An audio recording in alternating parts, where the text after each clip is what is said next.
Welcome to Prince Shorthand House, Progressive Shorthand Monthly September edition. Exercise number 9 and 10. I am going to dictate at the rate 80 words per minute. Your dictation starts within 10 seconds. Be ready.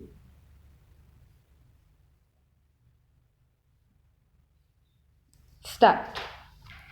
It is my privilege this evening to greet you, all my fellow citizens at home and abroad, on the 30th anniversary of our independence, and to convey to you my good wishes. It will be my endeavor as the first servant of the people to exert myself to the utmost for the service of our people and our country. I hope to return in some humble way the affection and regard I have enjoyed from all sections of society for 45 years of my political life. 30 years have gone past since we become free. The events of the recent past have proved the maturity of thought, confirmed our belief in the democratic way of life. Today, we can hold our heads high as the world's largest democracy. This by itself is not enough, and if and examine our thoughts and actions. The democratic way of life must result in a report between the mass of our people, particularly those living in the rural areas, our political mentors, and the administration. Life for our long suffering people, many of whom live well below the subsistence level, can have no hope unless it has substantial inbuilt economic and social substance. Only then can we mobilize our enormous human resources to actively participate in the task of nation building. We have, in these last 30 years, experienced success and failure, happiness and sorrow. We have yet to end poverty, ignorance, and disease, and inequality of opportunity. The ambition of the greatest men of our times, Mahatma Gandhi, was to wipe tear from every eye. Our work will not be complete until this noble objective has been achieved. India lives in the villages, and these simple folk are our richest heritage. The 5-year plans for socio-economic development have no doubt yielded some result, but has their impact been substantial? Have the benefits of planned development percolated to the remote village and the weaker sections of society?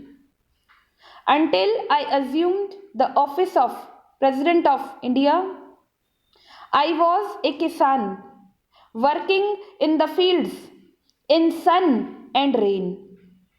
I know at first hand the difficulties which millions of our countrymen face even in obtaining the basic necessities of life like drinking water, facilities for education and health. There are still glaring inequalities in the standard of living of our people and of opportunities for a better life. We must urgently endeavor to narrow down, if not remove, such differences without subjecting any one section of society to particular hardship. We must not allow entrenched vested interests, however powerful and when well organized they may be, to impede our efforts in this direction. Vulgar ostentation, unnecessary pomp irritate those less fortunately placed in life.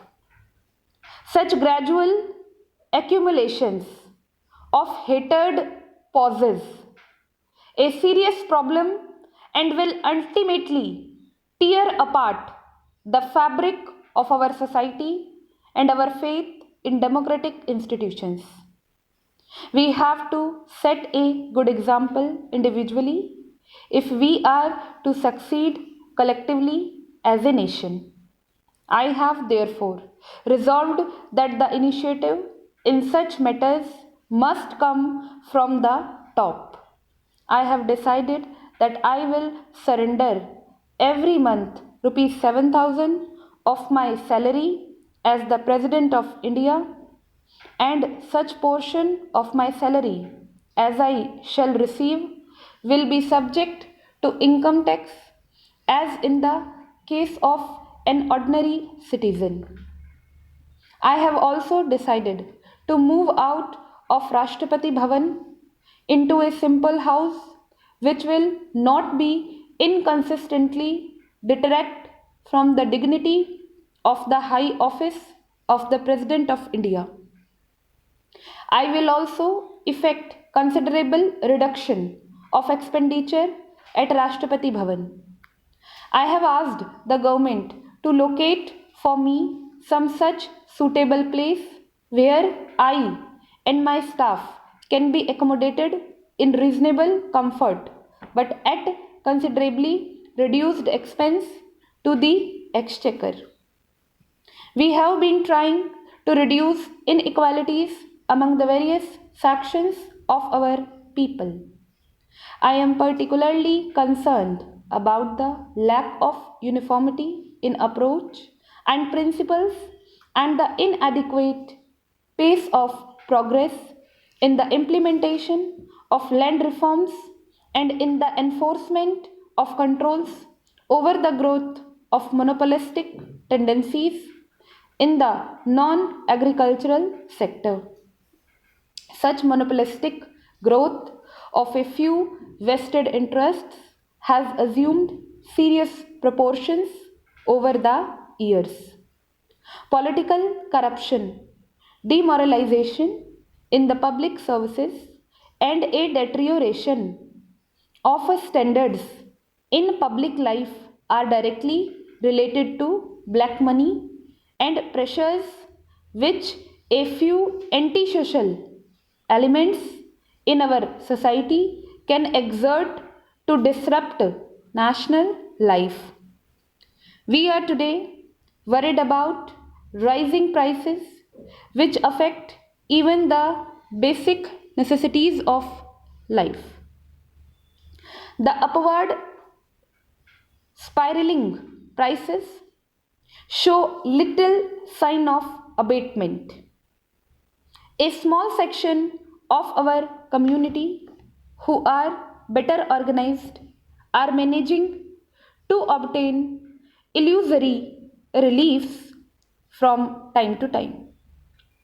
Such reliefs are unfortunately neutralized even as they are announced by the mechanizations of a very watchful and unscrupulous section of our society which preys on human misfortune. Stop.